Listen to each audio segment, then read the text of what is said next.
This is Ritu and welcome to study more knowledge. तो social science हम कर रहे हैं सी टैट और स्टेट टैट्स के लिए, और इसमें हमारे जो चैप्टर्स हम कर रहे हैं वो है व्हाट इज़ गवर्नमेंट एंड की elements of a democratic government. तो इन दोनों चैप्टर्स को हम साथ साथ लेकर के चल रहे हैं। इनका कंटेंट हम कर चुके हैं, उसके बाद प्रीवियस ईयर क्वेश्चंस भी इसके हो चुके हैं। इस वीडियो में हम करेंगे प्रैक्टिस क्वेश्चंस को, जिससे आपका कुछ भी ना छूटे इसमें से।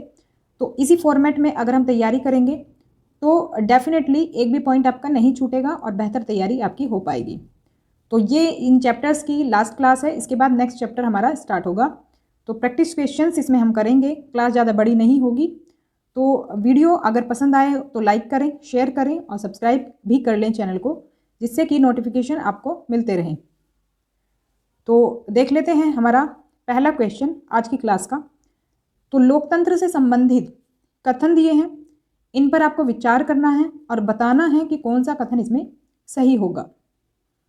तो पहला जो कथन है वो है, लोकतंत्र का मूलभूत विचार है कि लोग नियमों को बनाने में भागीदार बनकर खुद शासन करें। दूसरा है, प्रतिनिधि लोकतंत्र में लोगों की सीधी भागीदारी नहीं होती है। इसका अगर हम सही उत्तर देखें तो ये हो जाएगा ऑप्शन नंबर 3। तो लोकतंत्र के विषय में जो दोनों कथन हमारे दिए हैं बिल्कुल सही बात है। देखो, लोकतंत्र का मतलब ही है, लोक का मतलब है लोग और तंत्र मतलब शासन। तो जो जनता का शासन होता है उसी को हम कहते हैं लोकतंत्र।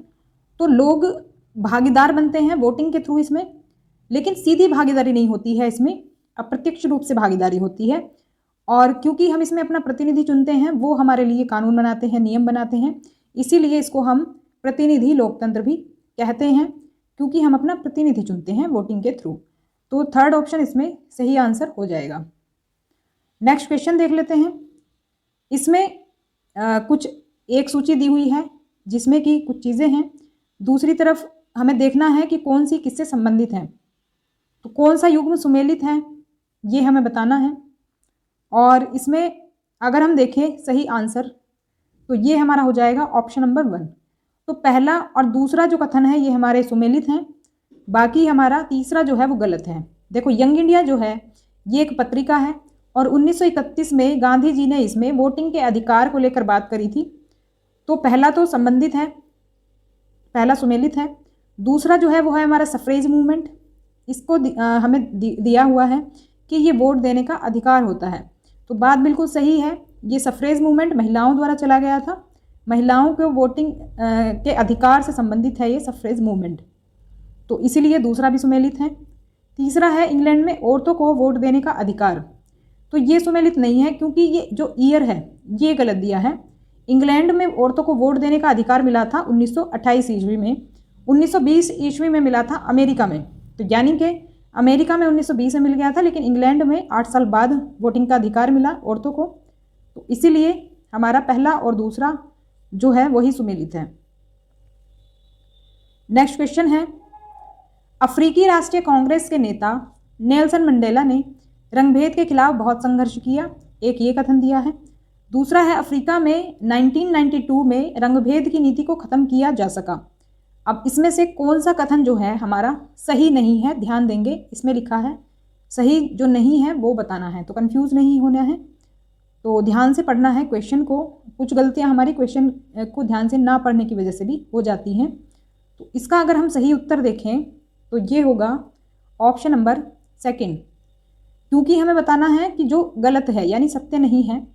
तो ये दूसरा स्टेटमेंट हमारा सही नहीं है, क्योंकि अमेरिका में 1994 में रंगभेद की नीति को ख़त्म किया जा सका था, जो कि नेल्सन मंडेला ने जो संघर्ष किया था रंगभेद के खिलाफ, ये बहुत लंबा संघर्ष किया, ये स्टेटमेंट सही है।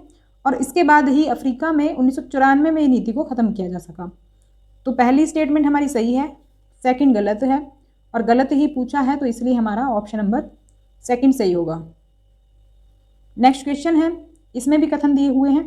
तो देखो, कथन बेस्ड क्वेश्चन सीटेट में बहुत पूछे जाते हैं, तो बाकी स्टेट टेट्स के लिए भी यूज़फुल हैं ये। हालांकि उसमें कथन पर आधारित नहीं आता है, लेकिन नॉलेज आपकी उसी तरह की तैयार हो रही है इससे भी। तो इसमें स्टेटमेंट देखेंगे कि कौन सा सही है। तो इसमें जो स्टेटमेंट है हमारी दोनों ही सही हैं। इसमें हमने पढ़ा था ये जो स्टेटमेंट है ये कावेरी नदी जल विवाद से ली गई हैं। तो इसमें 2 स्टेट के बीच ये विवाद रहा है, कर्नाटक और तमिलनाडु के बीच। तो कर्नाटक का कृष्णा राजा सागर बांध जो है ये बेंगलुरु शहर की ज़रूरतों को पूरा करने के साथ कई जिलों में सिंचाई के काम भी आता है। और तमिलनाडु का मैटूर बांध कावेरी नदी पर बना है जो तमिलनाडु के डेल्टाई क्षेत्र में सिंचाई के काम आता है। तो दोनों ही कथन हमारे सही हैं और ये दोनों बांध ही कावेरी नदी पर बने हैं, कृष्णा राजा सागर बांध और मैटूर बांध। हो सकता है बांध का नाम पूछ लिया जाए या किसी और तरीके से क्वेश्चन पूछ लिया जाए, तो ध्यान रखेंगे। तो ऑप्शन 3 हमारा इसमें सही हो जाएगा। तो इसमें इतने ही क्वेश्चंस थे। वीडियो अगर पसंद आई हो तो लाइक करें, शेयर करें और सब्सक्राइब कर लें चैनल को, जिससे कि आपको आगे के नोटिफिकेशन मिलते रहें। तो हम मिलेंगे हमारी नेक्स्ट क्लास में नेक्स्ट चैप्टर के साथ। तब तक के लिए stay connected and keep watching study more knowledge. Thanks for watching. Comment करके हमें ज़रूर बताएं कि वीडियो आपको कैसा लगा, अच्छा हो या बुरा, दोनों ही तरह का फीडबैक आप दे सकते हैं। तो मिलते हैं नेक्स्ट क्लास में। Thanks for watching.